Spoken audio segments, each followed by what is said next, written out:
Hey guys, welcome back to Home Built, and today I'm going to start tackling the sound deadening on the 680.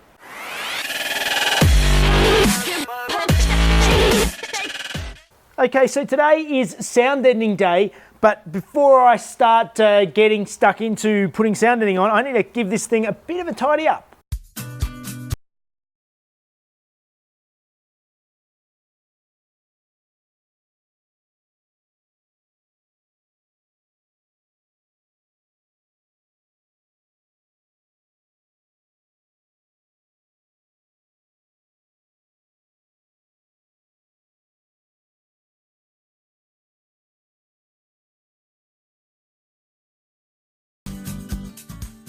All right, so I've got the interior cleaned up, and now it's time to start putting some sound deadening down. Now, I'm not going to town on the sound deadening in this one like I did on the 911. Basically, to do a really good sound deadening, you really need to be 3 layers. And basically, it's a butyl rubber, a closed cell foam, which basically creates a spacing for the mass-loaded vinyl. So that's the best way to get a proper sealed, good sound deadening on a car. I did a lot of research when I was working on the 911, so I'll link that up here if you want to go and have a look at that. In this car, I'm just going to go with the butyl rubber. So like a lot of people do with things like Dynamat and stuff like that, I've gone with 4CR's butyl rubber sheets. So it's just a big sheet of butyl rubber with a sticky back on it. So I'm going to lay it all down. I've actually, you can buy the proper rollers for it, which look like a sort of skateboard wheel on a roller. I use the roller I've got for my fiberglassing. That seems to do the job. So it's time to start sort of laying this in, rolling it down, and see if we can just sort of cover all of the spaces on this car with some sound deadening material.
Looks like I found the hoist for the first time.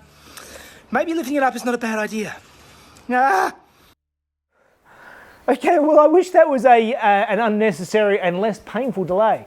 But yes, it seems the hoist has bitten me for the first time. It's at that height that it's just high enough that I can get under it easily if I remember it's there. But when I get up after just finishing the interior, I forgot, I don't know, I got up and yeah, I gave it a good clunk. It bleeds like crazy. It's a little cut. The head wounds always bleed like crazy. So please, I apologise for my matted lump of hair, but I'll sort that out later when I can have a shower tonight. But that's no excuse to stop, so let's keep going. At least now I have my sound deadening on the inside done. So here you go. I haven't gone to town in the footwell here. And I have the spare tyre over it and the carpet way over the top. I'm not too concerned. I've got panels inside the inner panel of the car and all around most of these areas. I didn't bother going over the smuggler's boxes because it's so multiple layered in there anyway. But all of the front end of the car is all sound deadened. So, all right, moving right along. All right, so now that the sound deadening is all back in, I think it's time to refit the roll cage, because a lot of the trim bits over the wheel arches and stuff like that, they need to work their way around the roll cage. So I think I'm going to put that in and go from there.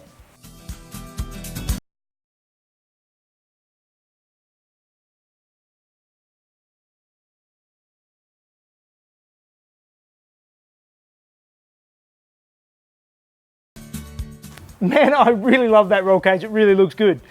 In any case, before I want to go too far on reassembling the internal panels, I'm thinking the next thing I might want to tackle is reassembling these little rear quarter glasses and see if I can reinstall them. Okay, so my next job is I'm going to start reassembling these old rear quarter glasses. If you watched a few weeks ago, you would have seen that I went around and I painted all the trims all in the nice gunmetal. They're all finished nicely, ready to go, and I've got myself some new rubber seals that go around the edges. So it's time to pull these off, clean the glass up, and see if they'll all go back together again. It's a bit of a jigsaw puzzle because I didn't label anything, so hopefully it all goes back together the way it's supposed to.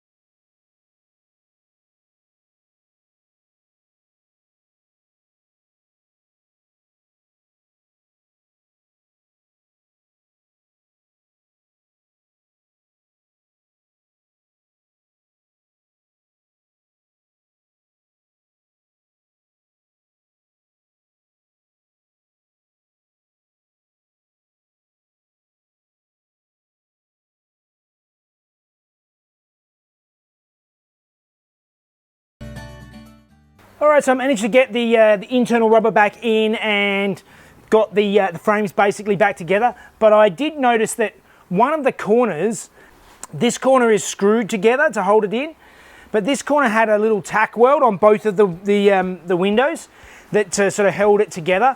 And this particular glass is not too bad. This other one is sitting much further apart. It needs to be actually sort of held in together. So what I'm thinking I'm going to do now is I'm going to try using some clamps and try and sort of hold it together so that I can see if I can get a little tack weld on it and make sure that they're just like new again.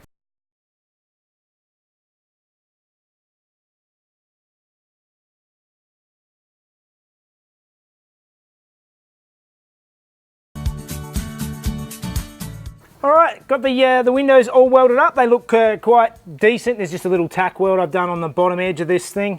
My next sort of challenge is to try and find out which of all of these rubbers are the ones that go around the outside of the window frame, because stupidly I ordered a weather seals kit for the Z and I've lost the packing slip that said what each of these codes is for, what part of the car it's for.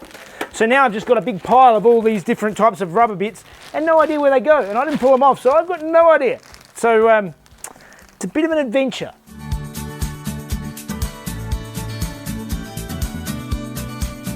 All right, bit of Googling part numbers later and I've found the strips I need. So now it's time to get out a bit of the Sikaflex, and I'm going to stick it on all around the outside, and I'll bolt them straight into place because I think that's the best place for it to cure up and hold them together.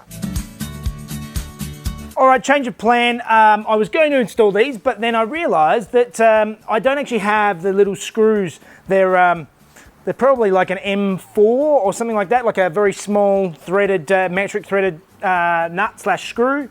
And I don't have any of them, so I'm going to have to get some of them. And I pretty much ran out of time. I did go through though, and I actually put some foam padding on the pointy bits of the hoist here. So hopefully I don't smash myself in the head again. In any case, I'm definitely out of time, so that means it's fun time. Blah, blah, blah, blah, blah. See, your head injuries are not good things. That means it's time for fun facts with Mrs. Jeff.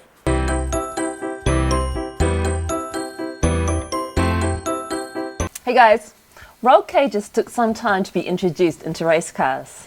Famously, in 1952, in the Daytona Beach NASCAR race, Tim Flock crossed the line first, but was disqualified after it was realised that his roof bars were actually painted wood and not made of steel.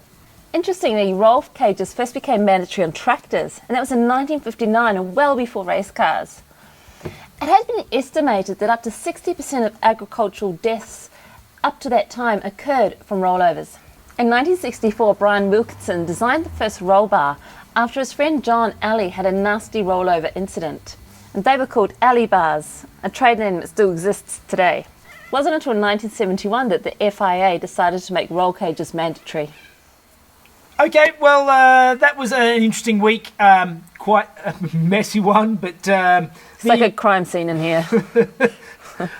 But the sound deadening looks great in the car, and the roll cage is back in, the windows are organised. It's coming together slowly, so... It's a good thing it was black, so you can't see all the blood stains. In any case, hopefully next week there'll be less blood. Definitely for me, because I don't need to keep losing all this blood. Yeah. Anyway, all right, guys, as always, please like, subscribe, merch, Instagram, Facebook, all that sort of stuff. Homemade by Jeff everywhere. All right, see you guys. 52 NASCAR Beach. Oh, I'm going to sneeze.